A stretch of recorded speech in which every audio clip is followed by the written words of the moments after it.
Welcome to the Grief Dreams podcast. My name is Sean Ram alongside Dr. Joshua Black. Happy to have you here listening. And again, thank you for listening. Really appreciate you taking the time out of your day to listen to us two knuckleheads talk about stuff, along with our guest who's not a knucklehead. We appreciate you listening in. And again, thank you to all of you across the world. We hope that this podcast, provides you some sort of light, enjoyment, and joy in your life, whatever you're facing in today's world. So on today's podcast, we have with us Jane Edberg, and she is a published writer working in poetry, flash nonfiction, and memoir. She holds a master's of fine arts and studio arts, and she is a retired art professor who taught art appreciation, photography, and design at various universities, as well as spending 20 years full-time at Gavilan College. She is currently working on a hybrid memoir of images and prose called The Fine Art of Grieving, and authors a blog and Facebook page by the same title. So on Instagram and Facebook, you can find her at The Fine Art of Grieving, and her website is www.thefineartofgrieving.com. Jane, welcome to the podcast. Oh, thank you so much for having me. This is a great pleasure. Thank you. Well, Jane, it's always interesting when I hear people's bios and what they do or what they used to do or what they continue to do. And so your life has really revolved around a theme of art, from being the professor and everything you're doing with the grief stuff. How did you get into that? And, was it supported by your folks? Can you talk a little about, getting into this field? Oh, that's interesting that you should answer the question or ask the question about my folks. It wasn't supported by my folks. I started at a very young age, and since I've been writing a lot about some of my past, when I was about 4 or 5 years old, I got angry at my mother for something, and I went out in the backyard, and it was really muddy out there, and I took a stick and I swacked the mud, and it went up and hit the flowers in her flower garden and started dripping down. And I thought it looked so cool that I kept doing it, partly in anger, but also partly in fascination. And then when my mother came out, she grabbed me and smacked my legs. And I thought, that doesn't matter. I would have my legs smacked to be able to do that again. So it was this discovery of this big self that emerged. And visually, that made such an impression on my brain that I thought, if I can do things that are visually stimulating, I can feel my big self. And I've been hooked ever since.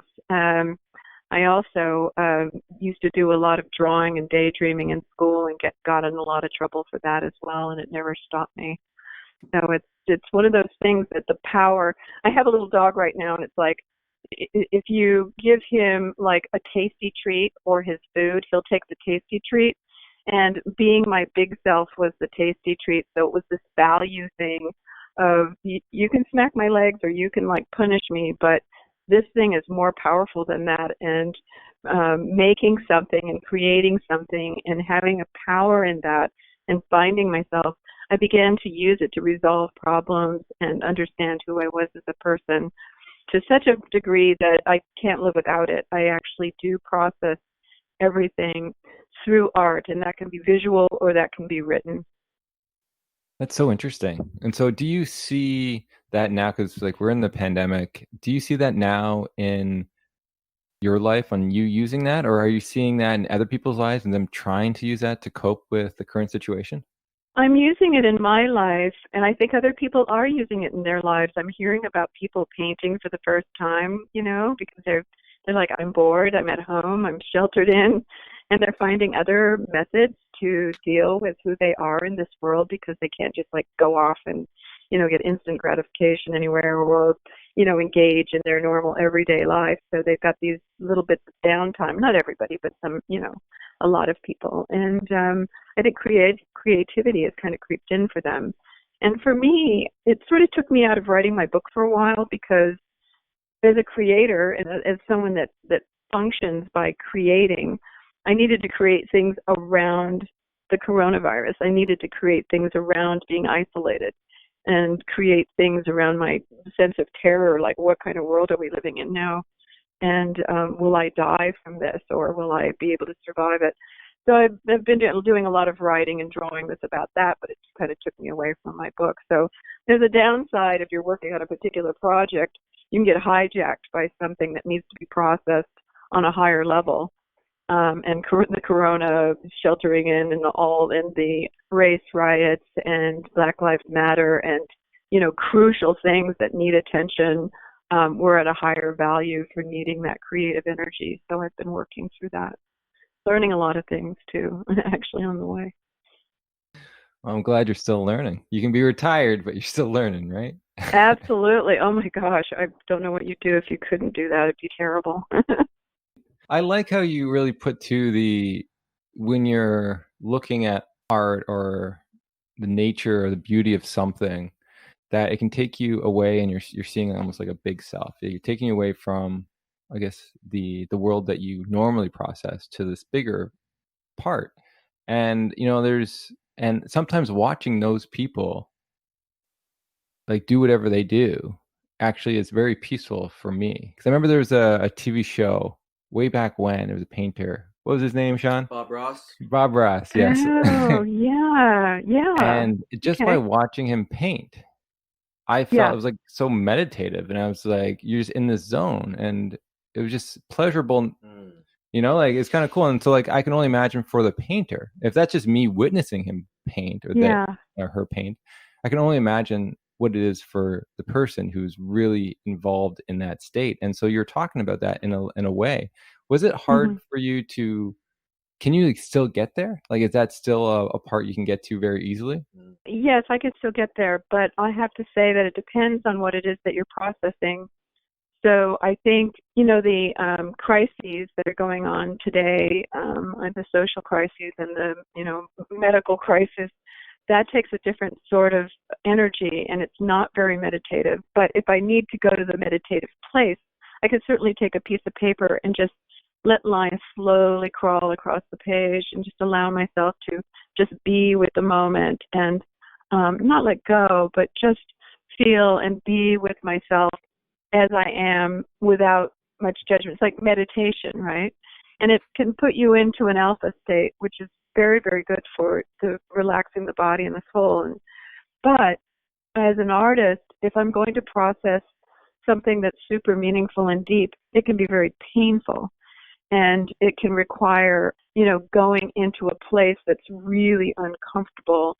But that's, as artists, that's what we want to do, so that we can maybe bring resolve or bring ideas or bring some other energy to the problem at hand. So that's why I think art is really beneficial to grief, because for those two reasons. One can go into the deeper, darker, hard, painful places and actually produce a physical thing, kind of pull it out of your body onto the page, into the clay, into the dance, into the music, or go into the meditative, comforting zone to kind of cool the body back down, cool the mind down, keep the grief kind of steady, but I think it's a great way to face grief or sit with it in a more meditative, quiet kind of way.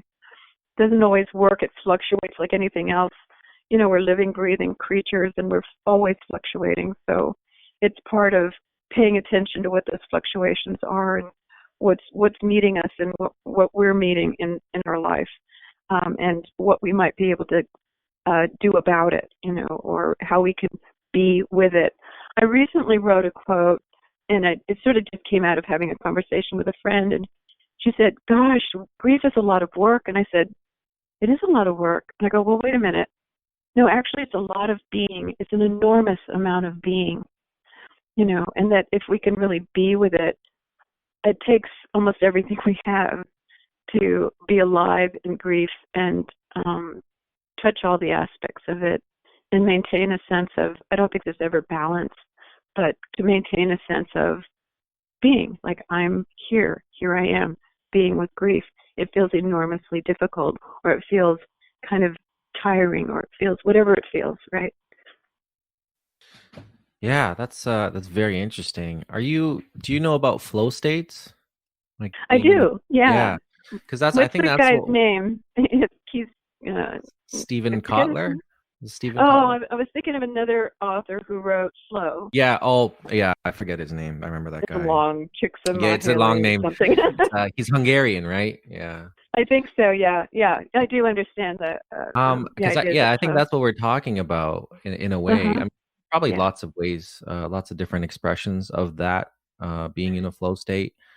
But yeah, I think that's it's such a beautiful thing when you're creating something, whether it's writing, or doing art, doing different types of artwork, or even just thinking about something or doing something you love to do. Editing, going yeah. for a walk, Podcast, yeah. That's right. podcasting. Yeah, that's There you go.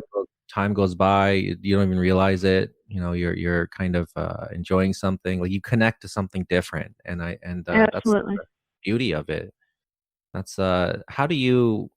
What's your routine like? Like, do you have a routine around working on a project and getting into kind of a flow state?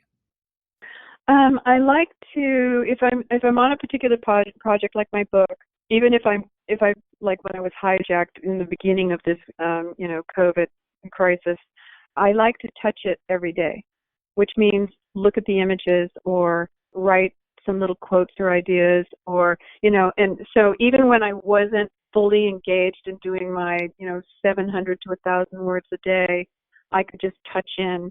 And that's important because I feel like if I let it go a couple of days or 2, 3 days, I have to come back and work out where I was again. It's like having a deep conversation with a friend, and it gets heated, and you're trying to work out and solve a problem, and then you're away from it for a while, and then you come back and you're like, well, where were we?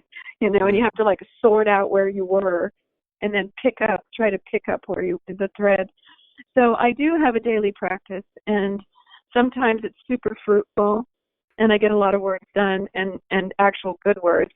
And sometimes I do some writing and it's terrible. And sometimes I'm just touching it. I'm just looking at it to stay connected, to make sure it's like, hello, I'm still here. I'll try to engage you, but sometimes that doesn't work when I'm, being pulled in some other direction. Yeah, that's how it works And for me.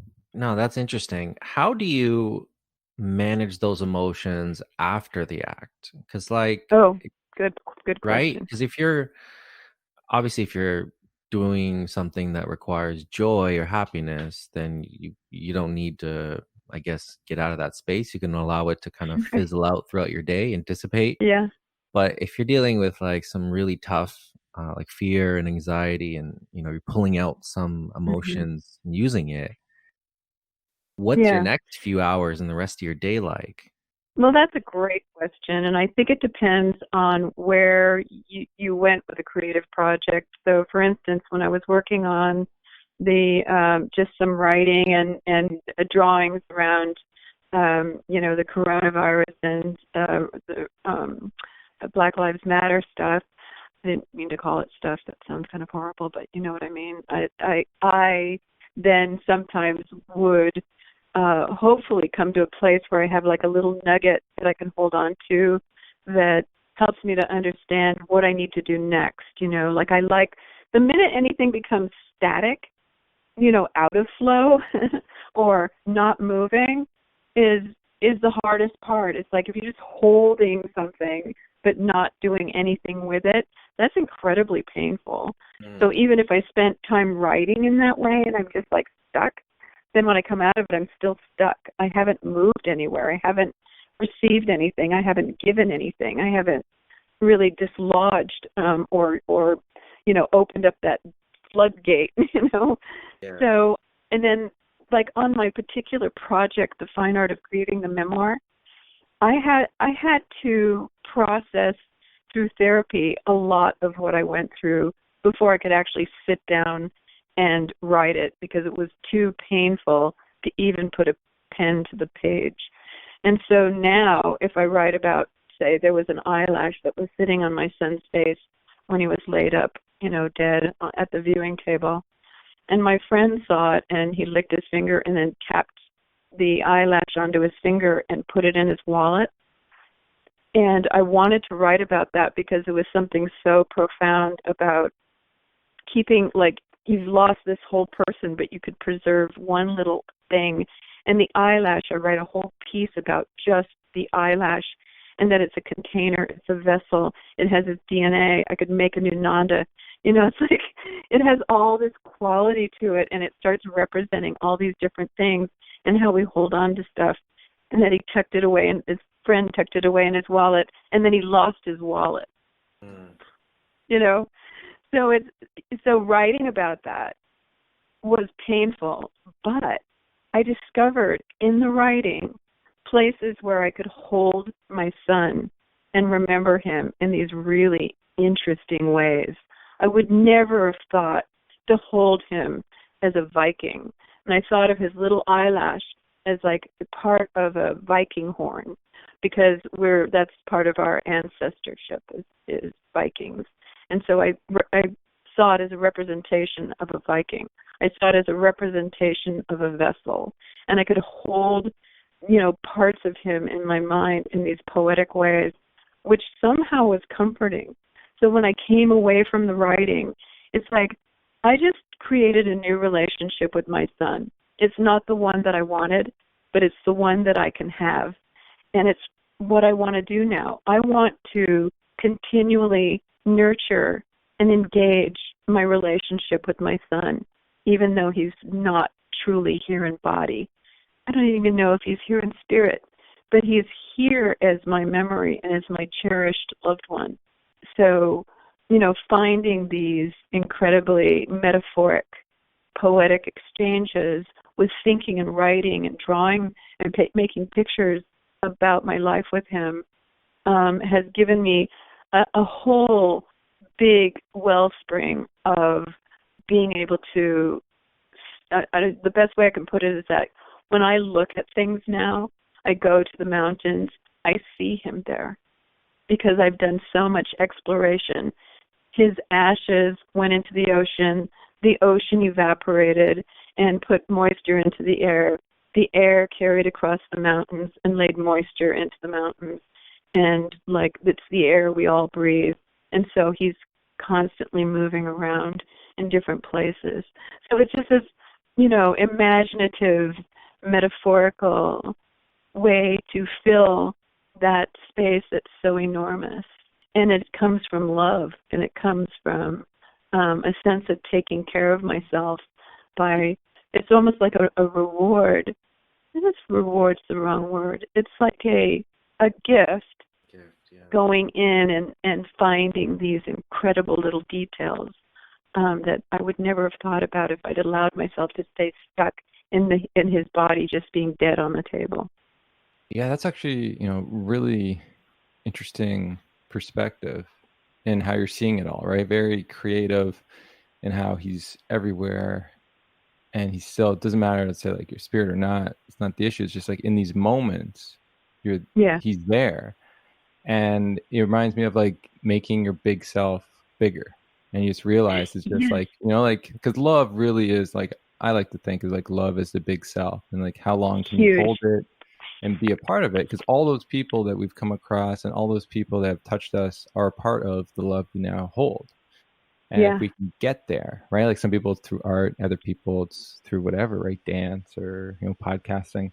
But it's nice if you are able to get there and to be there from the darkened state you're in. And I want to sort of go back to his death, because you did mention something that was interesting, that you had a hard time writing and a hard time doing any kind of art after he died. And so could you talk us about that process? And like, so what is it like now looking back and having that period where there was a disruption in your normal routine?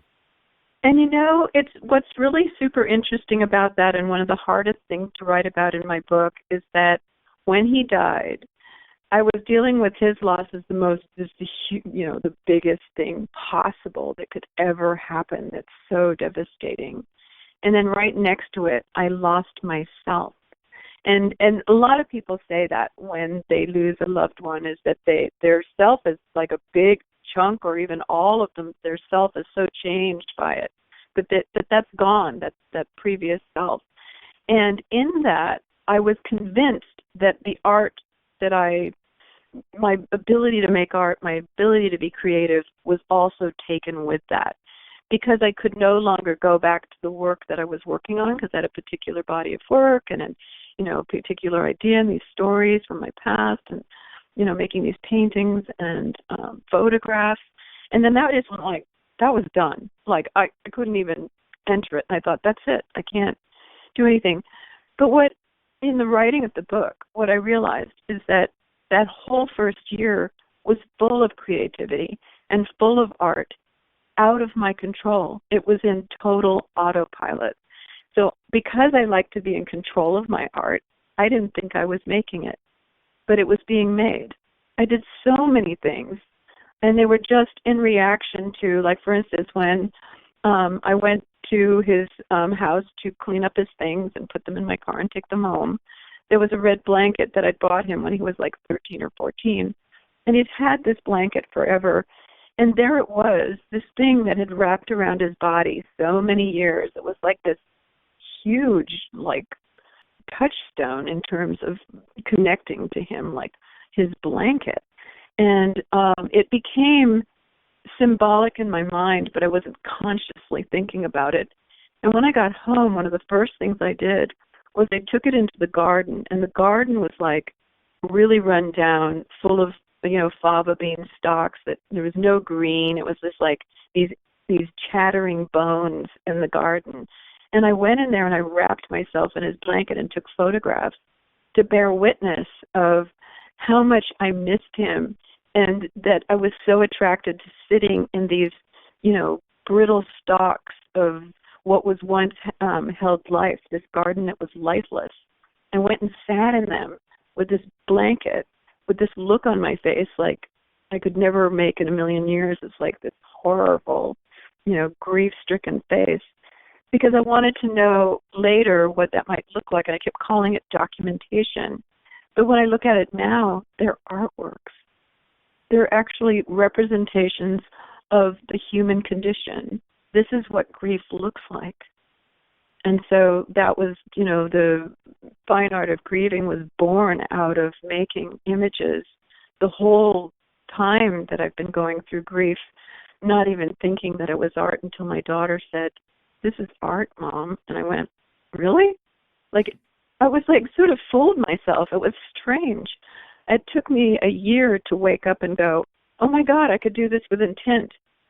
I'm still an artist. I still have creativity. I just wasn't recognizing it the whole time." And in fact, I thought the grief killed creativity and killed art. It doesn't. It actually makes people do things out of the urgency of themselves, their totally deep, innermost, vulnerable selves. That's art, The desire, the struggle, the yearning, that's art. And so it came from this very, very raw, authentic place. And I just wasn't recognizing it, because part of me, it's probably the small me with the big ego, thought, "Hey, I'm not in control of this. I don't even know what this is," until I realized, wait a second, this is my big me speaking. That's beautiful. That's beautiful. It's Thank you. because it's beautiful because it's real and it's raw, and you've taken an aspect of life that's dark, death, and it's the opposite of growth. It's deceased. It's taken its turn, but you're almost in a process of almost a ritual, and that's where it made me think about rituals in a lot of ways, because like sometimes rituals are like that, where like you're not in control. It's just you're going with it, and the emotions and the events of the time, they almost cement it in your mind. You could talk about even singing. We've talked about keening, at the Irish wake. Like singing is an art form, and that's a song, that's a mourning song that's given, or the act of the ritual of lifting a casket up and carrying it with other pallbearers. Like I see that as art in a way. I do too. Absolutely. Right. It's tied to the raw emotion of it all, and that's something that go ahead. It's the human expression, And I think that it expresses itself, and if other people see it, they go, well, I'm going to express myself that way. And pretty soon you have a lot of people expressing themselves in similar ways, and then we call it a ritual. And then it's a shared, it's a handing down of try this, try wailing, try doing the haka, dance. The New Zealand, that's like such a powerful, beautiful art form. And it made me think there's a woman, I can't think of her name, I'm sorry, I can't remember the artist's name, but she went around to record grieving rituals, and she realized that all of them were art. So she showed them, invited these people into a space held by a museum, and brought wailers into the museum and people who had written songs about grief or a sacred chant, or ancient Greek kinds of poems that had been handed down for hundreds of years. They were all parts of different rituals and different ceremonies, and different people's ways of grieving, a lot of them rituals, and they were art. Yeah, it makes perfect sense to me. I just didn't know I was doing it because I had this very, constructed view in my head of what art is supposed to be for me, because that's the way I've always done it. And here I was actually going back to swacking the mud onto the flowers and seeing something and just documenting. I didn't think that was art when I was a child. I'm looking back and reflecting on it and going, that was art. I was making art because I remember what it looked like, I remember what it felt like, and it was visual, and it was an art form that was sort of like performance art, Yeah. My mother saw it as total destruction, but That's so interesting. And what a way to reframe it all and to see it so differently. And you're right. I think art is really based on your perception, and you're stuck, as you said, you had this idea of what art was for you. And then the grief, throughout the year, when you're looking back, you realize, no way, it was art. I just didn't see it as that. And then you realize you were doing art all along, and what a place to be in the mind, because to realize you just did something that you thought you never did. What is it? It changes everything, right? It changes how you perceive your own identity, how you see yourself as a child too, as putting that stuff on the flowers. And then you realize, do I ever stop making art?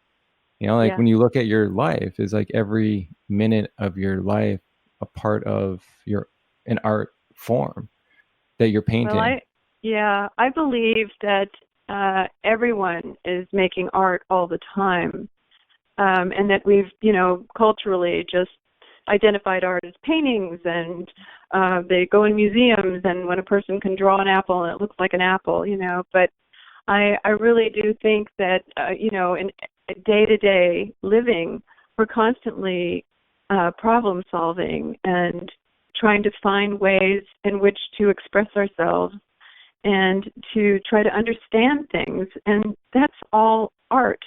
And some people, then begin to study ways in which to intentionally be creative about how they're going to do that. They make choices.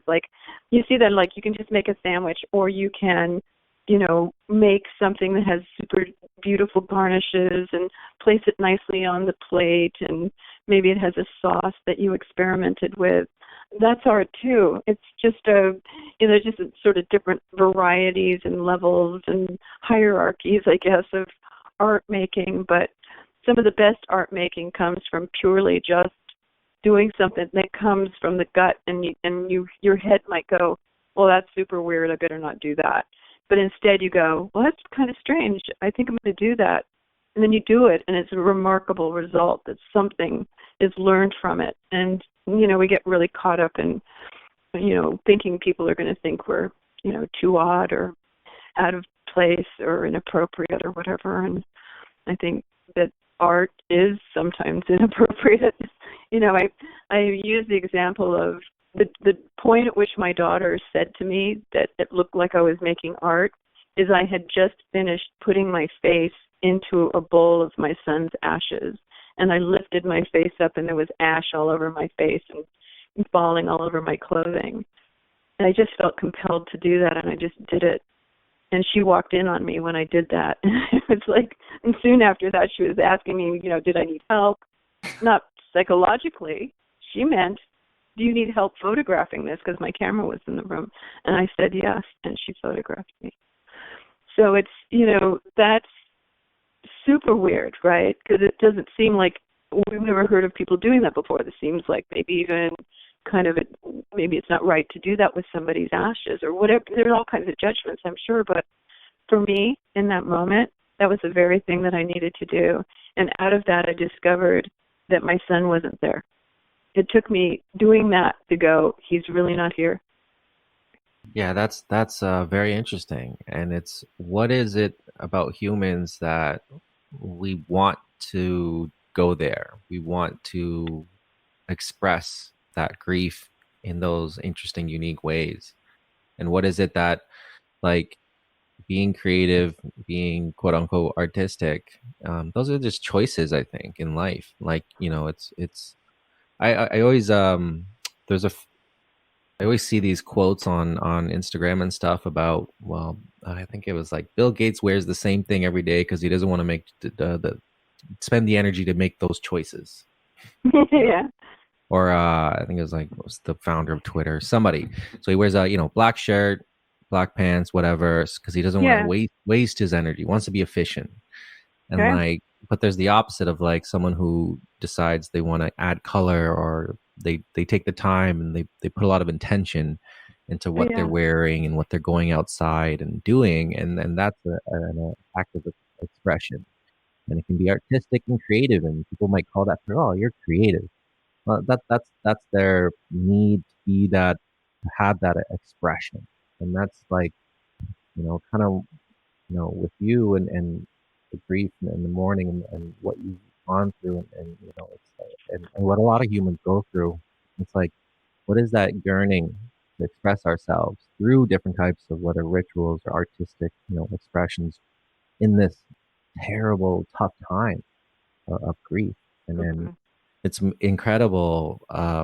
Maybe that's something that other people will start to look at in terms of putting their face in the ashes, or maybe doing something creative with ashes, and see as, oh, this actually helps me process something, or this helps me create something else. I don't even know what that intention is or the outcome, but it's interesting what people crave. Yeah, I think that there are two things. The idea of putting one's face in the ashes, or doing something that's like doesn't make sense, is that absurdity actually has a lot of power, and that if you try to think about, oh, my son is dead, that's a terrible thing. What does that mean he's dead? Why? How is that possible that he's dead? You could do that over and over and over and over again, and then you start to investigate and look at it in different ways. For a friend of mine who lost her son, she saw that he had a Kleenex in his trash can, and she actually took it and took it home and didn't tell anybody. She felt ashamed for stealing a soiled Kleenex, but she felt like part of him was in that Kleenex. And she later made some art out of that Kleenex. And it's like, some people go, ew, that's weird. But to her, she actually realized that, he is gone. And this is how I'm going to process this, is by doing the things that might be a bit different, to try to get at every angle. I always think of it as not leaving any stone unturned. Like, what else can I do to acknowledge the loss? Even if it seems weird, it's like the more I do that, I'm going to touch on something in different ways. It's taking a different point of view, a different perspective, and that always is good. But we get comfortable in seeing things the same way, but that doesn't get us anywhere. We don't really learn when you see things the same way over and over again. Although, there's something to be said to be, growing up in a town for your whole life, and you get to see how that changes and so forth. So that would be the same thing, being in one place for a long period of time. But, never really investigating things in ways that you haven't tried before. So as an artist, I feel like I'm always trying to think of new ways in which that I can approach something and his ashes, it took me a long time. It took me about a year to get to his ashes. Yeah, I did all kinds of things. I sifted them. I wet them, and they changed color. There were all these properties that were happening, and within the properties of the ashes, I discovered things about death that I knew nothing about. I discovered that, that our body can be reduced to nothing, but where did he go? It's just weird. Everything about it's so weird. I'm trying to think of about. Oh, go ahead. Yeah, just to jump in here, like it makes me think of like, it's very complicated for me to try to understand what that end product is. Like raw emotions come in, it is what it is, and then it becomes something different. And why does it become something different, and why does it change? But it's like if you're cooking, you have ingredients, and then you put the ingredients together, and then the dish becomes something different, or can have potential to taste good or something else.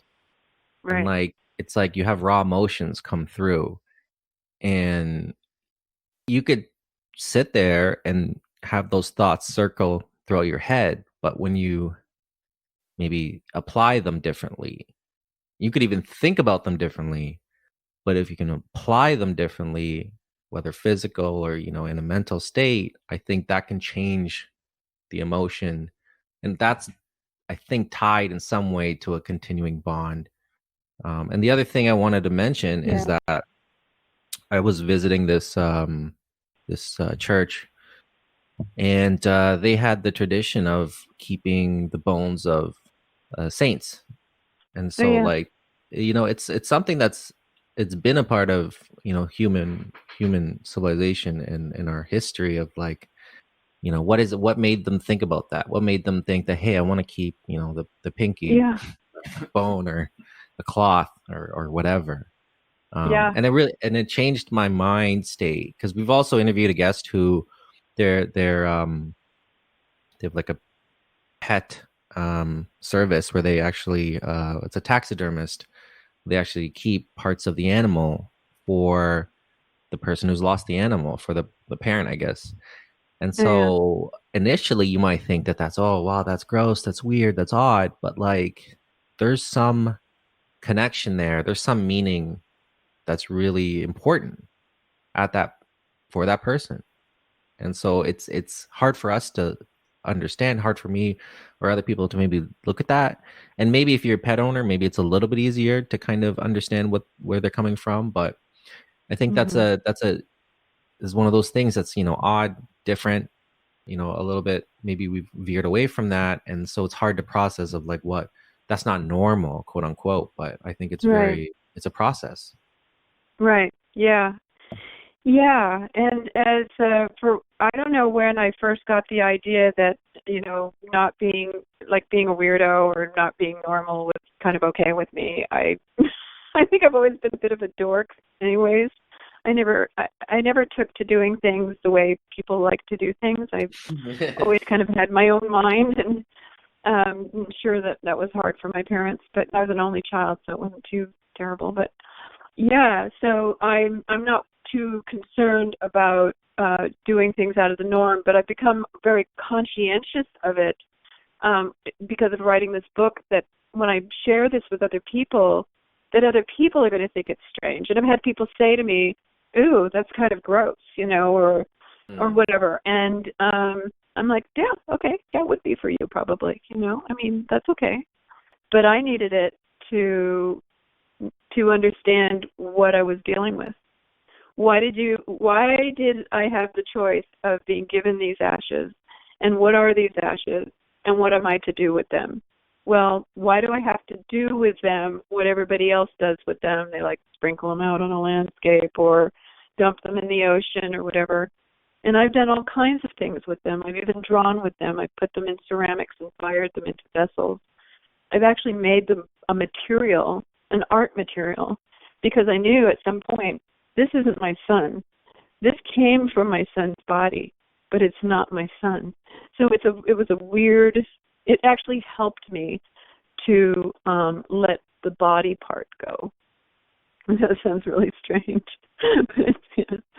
No, we Yeah. all I feel like we're all processing differently. And I think what's great about talking about it is that people can now expand their understanding of what they do to what other people do to reduce some of that judgment, Yeah. right? Because the first thing you say, like, oh my God, I can't believe they, but no, it's just different, and you just Yeah. haven't heard that before.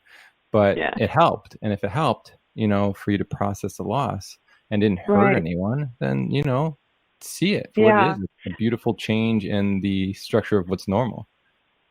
Yeah, at one point I thought I might write another book because as I was telling people, I did some presentations in various places and with large audiences, and some poetry readings and so forth, and image shows and galleries and stuff like that, and of some of the work that I've done. And people would come up to me and go, "Oh my gosh, you know what I did?" People told me some pretty wacky things, and it was thrilling because they had never told anybody, because they thought it was like out of the norm, not okay, their little secret.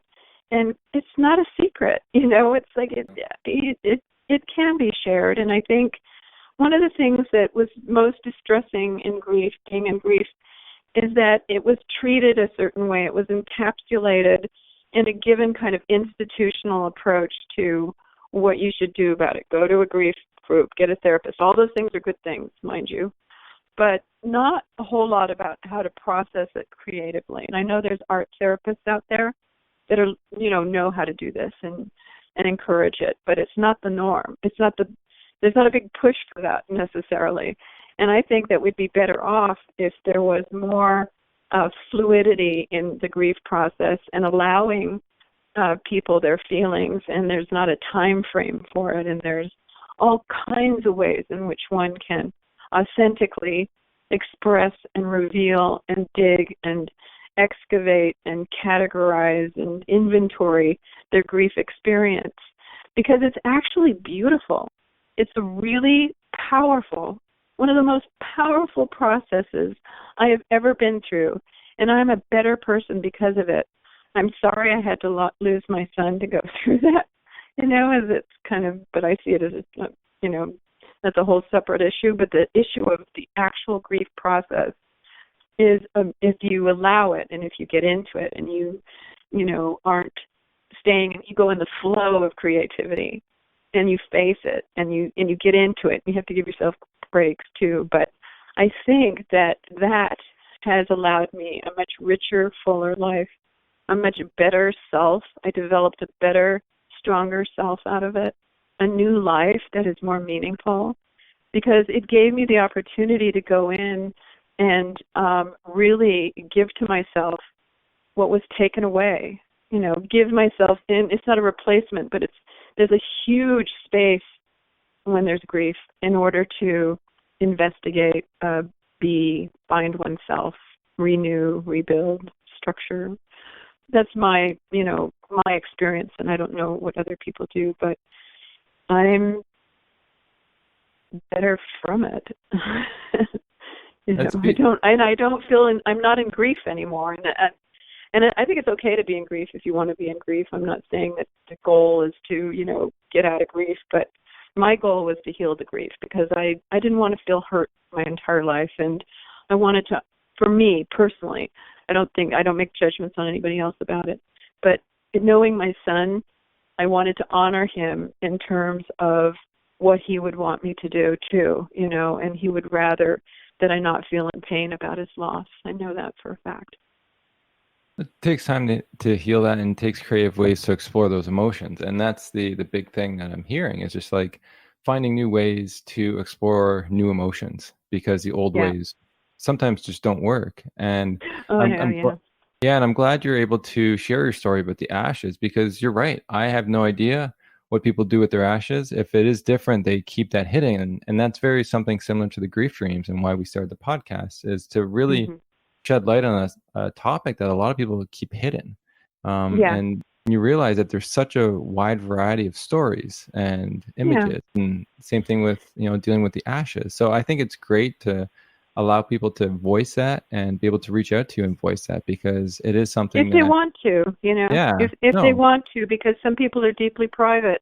I have another son who's, he's in his 40s, and he would rather not talk about it, But what's interesting is that he's helped me make some of the artwork around it. But he doesn't want to talk about it. But he will process it in his own way, and has. Yeah. And that's, it's tricky. It is, but it says like it's giving people that window to know that it's okay to be different and to be able to process it differently. And I think that's sort of the message there, is that there's different ways, and you're giving an understanding of there is this bigger way of processing ashes than most people know about. And I think that's amazing. So I'm curious about your dreams. So are your dreams very creative, or like what are your dreams like? Because with the way you see life, I could see your dreams being somewhat more creative than maybe others.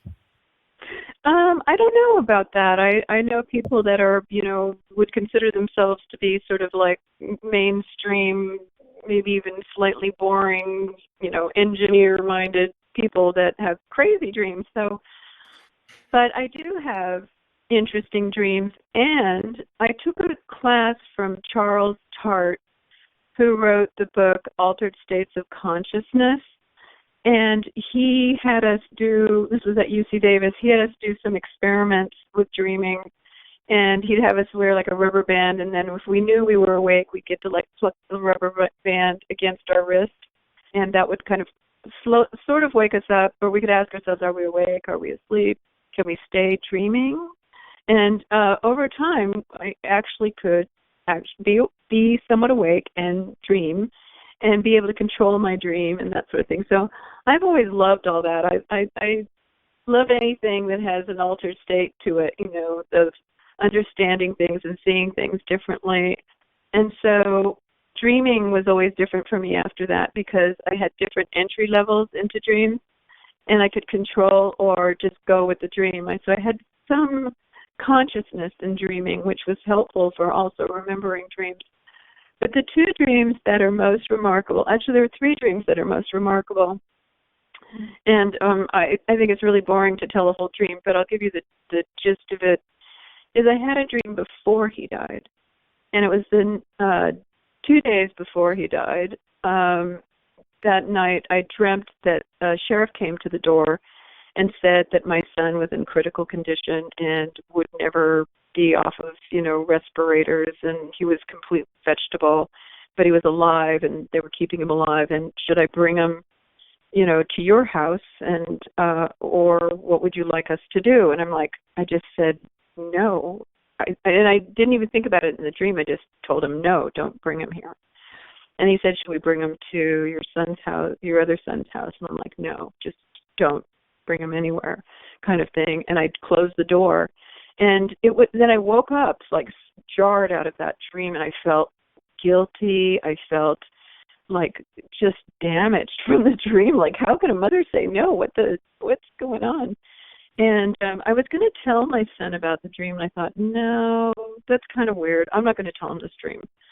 And then 2 days later, he died, and it was a terrible accident.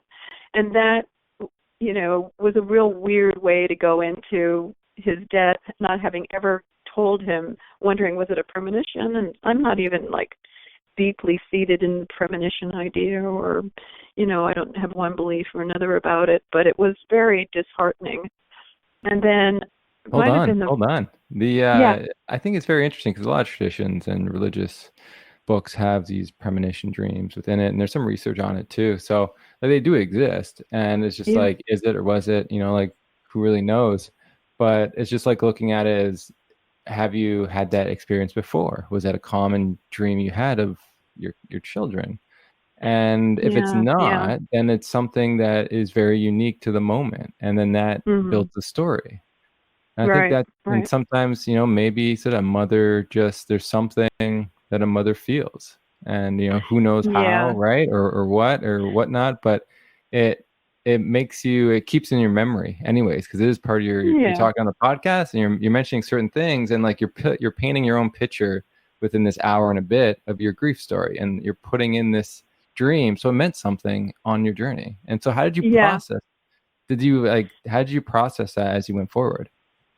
I felt like it was funny, because I felt like if I go back to sleep, I might be able to go back and change the dream, like totally illogical, irrational, belief, belief in that if I could just, I could undo this somehow, that he doesn't have to be dead. I can fix this. And that went on for a while, and I don't think that's that unusual either. I've heard other people since, talk about that, and I felt sort of, there was shame around that too. Like, what am I, I'm not stupid. Come on, this is like, I'm a logical person. What's going on here? I'm science-minded. Come on. But I still, in this sort of dreamy state of grief, was like bargaining, like any possibility. I'll just go back in the dream and tell the guy, yes, bring him right now, And so, yeah, and I had a lot of, because the dream was so profound and so connected to his death, I worried that I caused it somehow too. All these illogical, crazy, but they're all stemmed in these super heightened emotions. And I took some time working with a therapist and, really understanding that I really had nothing to do with him dying. And then of course I went through the whole inventory of all these other possibilities that I did that caused him to die, which I think is also very common. But that dream was like, it really hung in there. Yeah, like I've heard stories like that. I think we had a couple people on the podcast, I recall, that have had similar experiences. And it's really just, it's like changing your perspective on it and understanding that it's more, if you do believe it's something more of like some kind of premonition, it's just like that you couldn't change it. It was more of preparation for an event that was happening. That right. You almost, and then, right. Yeah. And that's the big thing, can release the guilt for those people who think they could have stopped it or something, right? Or changed it. Right. Yeah. And that because I had the dream and didn't mention anything about it to him, I felt like I could have made him be more, careful or, something like that. So I felt like I didn't trust my own dream, It was right. weird. How did he die? It's sort of a long story, but I'll make a short version of it. He got off work, and the way to get home from work is to go down the railroad tracks because that was the easiest way to cross. Otherwise, you'd have to walk like 2 miles to get to an overpass and go over the overpass and then go back down to the other side of town. So all these young folks were just jetting across the railroad tracks. It was easy. Everybody did it. But he had stopped at a friend's house and had a little bit to drink, and in fact was challenged to a drinking duel by this older gentleman who's in his 50s at the time. My son was 19. And my son got really, really drunk. And but he still walked home, and he walked with another person, and they went to go cross the tracks, and she got across. She ran because the train was coming, and he didn't realize because he was pretty blotto, but he walked out onto the tracks, and then he stopped because she said the train's coming, so he thought he was stopped in the mid zone, in the safe zone, and he wasn't. The train was a freight train, and it actually was wide enough to hit the fault zone, so he got hit. Wow, what a unexpected, tragic death. Yeah, and it's there's a whole history of us being, walking on train tracks, and from the time I was little up until his death, train tracks have been in our town and in our lives. And as an artist, we used to walk out onto these one railroad tracks because they were the trains didn't use them anymore, but people used to throw junk back there, so I'd collect things to make artwork. And I used to take my kids with me, and we'd take photographs out there and stuff because it was like this interesting dump zone.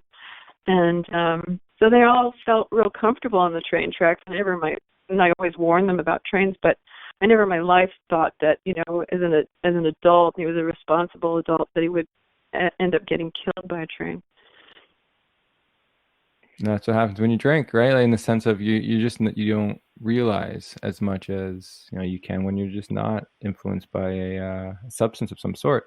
And it's tricky, right? Life's tricky, and sometimes even when you're not, you can still. I remember hearing a lot of stories when I was a kid, who had like Walkmans on or something like that, and they're on the tracks. Oh yeah. And get hit because you just don't realize that it's coming from the other way. And like, this is unexpectedness of life that you don't really know. And I'm really saddened you had to have your son die that way, in the sense of the suddenness of it all. And you said Yeah. like it must change the way you view trains too, in that aspect, which used to be a creative way to find objects, and now is a memorial in Yeah. some way, right? Like, Right. Right. oh, And that every train track leads to the spot where he was killed. Like every train track, you know. In my book, the trains start in the very beginning and go all the way through to the end. That there's a connection for many, many things in my life around trains and train tracks and the death and, you know, being out on the train track after trying to get used to the train track and trying to not hate train tracks and trains after this, you know. So I would just indulge myself in going out on the train tracks and taking trains and just really being in a lot of pain about it. And just that's what I talk about when I say facing grief. Get on the train that killed your son, you know. It's like I think it's important because it's like go to the root thing that's causing so much pain. Otherwise you're going to avoid trains, you're going to avoid train tracks. Every time you cross a train track, you're going to like fall apart. And I got so used to them by just, you know, they became a bigger part of my life that I actually love train tracks now, and I love trains. So, you know, so it's possible to, it's almost like a phobia, you know, that of course grief is much more powerful than a phobia, but the way to deal with a phobia is to face it, is to get it right up in the face of it and go, okay, what are you about? Yeah, I was gonna say that. I was gonna say that's the conquering the fear and you know, walking headfirst into it and understanding. And it's difficult. Look, we all got fears in our lives that, you know, a lot of us avoid those dealing with the fear, but it cripples you. Yeah. For me, it's more painful not to. And so, you know, it's uncomfortable to do things like face things, but then you're in an uncomfortable place not facing it, you know? So it's like, which one's going to serve you and one's not. One's going to keep you static and locked in a really horrible, dark place. Yeah. And it doesn't have to be like that. It's it's a challenge. It's difficult. I mean, you were talking about your older son, and I guess he's trying. You know, you're holding his hand through that darkness, but it's not everyone is built like that. Well, yeah, and he chose to use methamphetamine as a way to, you know, self-medicate, which didn't turn out well for him. He's now gone through the whole process of, you know, coming off of that addiction, and he's got a career and a nice partner, and his life has changed about, but it took, you know, probably 20 years to sort it all out. So he went one way, you know, and I went another, and it was that was painful too, because I kind of lost him for a while. Wow. You had a lot of things, a lot of shifts, not just from the death, but like family, and your own identity. That's a lot, and a lot of people forget about these secondary losses that happen after sort of the death occurs. I'm curious, have you had a dream of your son since you had that precog kind of dream? Right. Have you had anything afterwards of him? Yes. So I had a dream that was very, I call it a not a dream, because it was so phenomenally real that it was almost more real than life itself. It was a very strange experience. But the gist of it is that in the dream, I came to a house, and I knew it was his house in some respects, but I wasn't perfectly sure. And everything was very white. The house was painted white. I went inside, all the walls were white, furniture's white, everything was very white. It was really sort of a pleasant experience. It was sort of like this calm place, even though I had a feeling that he might be around. And at some point, he came into a room I was standing in. And that's when it got very real. And I felt like I had been like transported from the dream into real life. And I said, "You're dead." And he said, "Yeah." And then he walked up to me, and he goes, "But you could still touch me." And I did, and it was like, well, that's weird. And then I felt his clothing, and I was in this state of like, this is all real, it's not making any sense, but it is, because it's real. This is real right now, and I get to just be real with him right now. And something about having had that dream set me straight about having an inclination that he might be in everything, and he might be, it's not that he's totally gone, that I know his body's gone. I know that, whoever you are, the soul, the spirit, that somehow I don't have a connection to that. I haven't done a seance, but I don't, I've done other things. I haven't connected to that. But that in that dream, having that one moment to touch was grounded me in just the molecular mystery of this world. Like, that was strange. So I don't really know what's happened. I know that he's not here in the world that I reside in my waking state, but he's residing somewhere in some other wakeful state that I was able to tap into, and that happened a few more times. And I think it had something to do with, we get so attached to the physical body and the physical presence, of course, that's life. And on some spiritual level, I think it allowed me to not be so attached. That's the best I can say about it. That's interesting. What an interesting dream. And you said that it was so profound, so different, and it shifted your understanding of grief in a way, and like where he is in the moment, right? Like almost his big self, right? Where's his big self? Yeah. And and you're like, oh wow, part of it's residing in me. Like it's just like I can feel it, I can touch it, and it's like interesting for you to go through that. And we talk about the creative ways we process grief externally, but we fail to, and this is sort of the big thing that we talk about, the creative ways that we deal with grief internally. And that's dreams is one of those things that it's very still mysterious, because you wonder, why hasn't these real dreams, these monumental dreams, happened more often? Why does someone have to die for me to get one of these experiences? Like, what's going on here? And that's the mystery that I still sit in, because I don't know. But I know it's different. Like, some of these dreams are very different than normal dreams people have after all sorts of traumas. But when someone dies, there's something different that is occurring in people's dreams, in people's sleeping state. And so I think that's cool you had that experience in it, and you noticed that it changed in some way how you processed your grief moving forward. Yeah, it was so profoundly real and deep and meaningful, and it was him saying, this is okay, this is how it is. And that also it flipped a switch inside of me that said, there are going to be questions that are unanswerable. There are going to be things that you can't make sense of, and it's just the way it is, And so on some level, I accepted that was the case, and it allowed me to calm down some, because what was going on was I was desperately trying to figure out where he was and what had happened and how that happened and all of it, like numerous, iterations of how do I get him back? Where did he go? What's been done? Is this real? All of it, all the crazy shock, all of it. And that was, so that allowed me to go, I'm not going to get all the answers.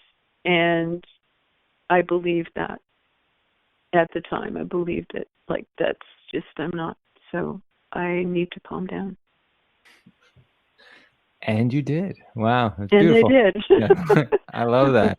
And so I'm curious now, so in this moment, if you could have a dream tonight of him, what would that dream look like for you? Oh. I really miss doing photography with him. We did a lot of photography together and shared different cameras, pinhole images, and Polaroids, and everything you can think of in film and video and anything in visual. And we did a lot of drawing together. He was a poet, an artist, a writer. He's working on a book. He is a really deeply creative person, expressive-wise and experimental and so forth. And I would like to do a project with him, maybe just a couple hours with him to make something. I'd like to see what he thinks of my book. Like maybe ask him, what do you think of this book that I've written? And, yeah. I wouldn't ask him things like, where have you been, or any of that. I just don't. I think that's like poking open something that, again, is like this deep hole that there's not a there. So, I mean, some people say, I'd trade places with my kid in a minute. I would. I'm like, I'm where I'm supposed to be, and or I'd give 5 minutes to, I'd love to see my kid for 5 minutes in the real, or bring them back somehow, and I wouldn't, because so much has changed and so much is different that I feel like he's perfectly where he is, and I'm perfectly where I am, and that was a hard one to swallow, that took, I'm 21 years since he died, so it's a long haul. But I can honestly say, if someone said they had this miracle and they could bring him back, I'd say, no, don't. That'd be way too complicated for me.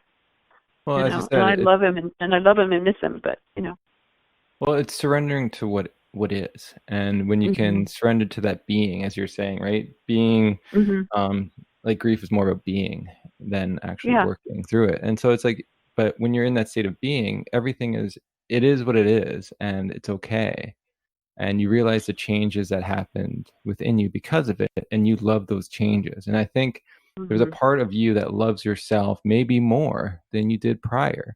And right. And with that, it's like, why would I change that? And I think that's what we're really getting at, because I see that within myself too, and other guests on here too, and how we learn to love ourselves more throughout the process of grieving is something that no one could ever have trained you for. You're forced into a spot where you had new tools and you carved out something new in your being that you never thought was possible. So I think that's beautiful that you can say that and you can get there. It doesn't make your loss any less. It doesn't make your love for your son any less. It just makes, for what I see, your love for you is has grown. And so I think that's a beautiful statement for you to make. I'm curious. So when he's reading this book, like, what do you, just reading it and then talking about it? Or do you want him like to read it, burn it, have his own ashes, and then put his face in it and then make some artwork? Wow, that's like so great.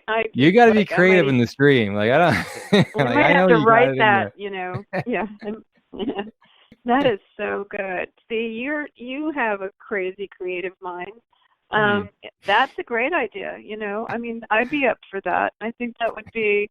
I could see him doing that too. He was a brave kid. And, it's like that statement. People say that statement, baptism by fire. Totally. Oh my gosh, I forgot about that. I love that. That is absolutely, that's it. Grief is baptism by fire. It really is. It's amazing. One of the things I wanted to say is that you had pointed out that because I wouldn't, have him back or whatever like that, but that doesn't discredit my love for him, because I'm like every pore, every molecule in my body loves him and desires to like see him, and it's like but I do, like, it's interesting, like, also every cell in my body is different, and it is in this world, and I feel like it's all okay and meant to be, and not meant to be in the like the stupid like postcard or Hallmark card kind of way, but what's meant right now is the being that I'm being right now is perfect, and I wouldn't change it. And the idea of bringing him back it's just sort of, God, I don't even know if I can put words to it, but it doesn't feel right to me. Like, everything's been processed with him out now, that to bring him back in, I think I'd have to do another 21 years of grief, because I would lose what I have now. And that's pretty strange. Yeah, I mean, taken out of context, it some people might hear that and, oh, that sounds kind of harsh or this or that. But like, when you take it into the context of your life and like that all those years and the journey you've gone through, the trials and tribulations, it's that's all a part of it. It's all a part of it. Yeah. It's all part of life, and that's a part of the journey itself. And I get totally what you're saying. It's just like, look, Yeah. it's that required a lot out of you, and that was work, and you don't want And you to can't go undo. back. Yeah, you You know, can't you can't go ultimately. back. There is no me. That me's gone. That world's gone. If he came into the world right now, it'd be like this really odd. We'd have to figure it all out, you know, and it would be a really strange. I don't know. And what would he look like? What would he be like? Would he be aged? Would he be the same? You know, like all. It's so far beyond my creative abilities. To Well, it's process interesting, that. and that's, I think, the beauty of the dream world, because you get to see people again. You have another moment with them that you never thought you Yeah. could, and also you can see him age. So like you never know. In a Uh-huh. couple of years, maybe you'll see him older.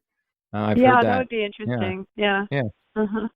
Huh. All right. So I think this has been a great episode, and it's great to talk to you and really learn so much about taking on new perceptions and reducing your judgments on the way people grieve, and to really, Yeah. rather than judge it, learn from it and see if you can adapt it to your own unique style. And it doesn't, Mm-hmm. like, grief isn't, processing grief isn't clear cut, and you have to go outside the lines for this one. And it may be That's right. uncomfortable, but it's going to be your story, and it's going to help. And I think your story Yeah. really brings that out in the sense of what a journey can be. So thank you for really sharing that and being so open and honest.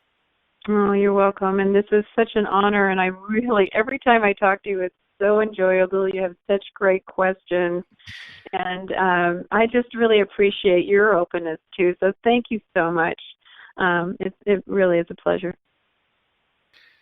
Excellent. Yeah, absolutely. I echo those sentiments from Joshua. It was a really cool talking to artists. You get something interesting out of that, and the creativity, and just how you're describing the process. And again, it's just sometimes we got to not be so judgmental as society and say, listen, there's some things change all the time, and we're all unique individuals. I mean, I don't know Mm-hmm. how we expect other people to adhere by our standards, but Yeah.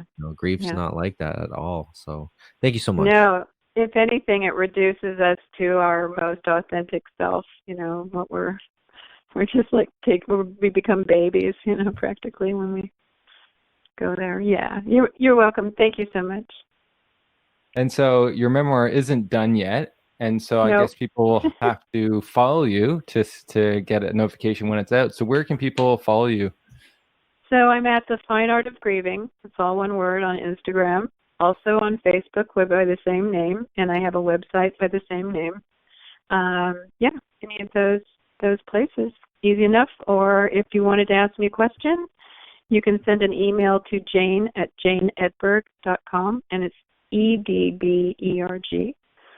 Yeah, I'm open to, questions or thoughts, ideas. And if people want to be on an email list, that's good too. Excellent. Thank you again, Jane. Right. So everybody else, you can check out our platform at griefdreams.ca for more information on the topic. Thank you for those who donated. If you have Facebook, you can join the Grief Dreams group. You can share your dreams or hear more dreams of others. We are on Twitter and Instagram at Grief Dreams. And as always, we like to end the show with love and gratitude from us to you.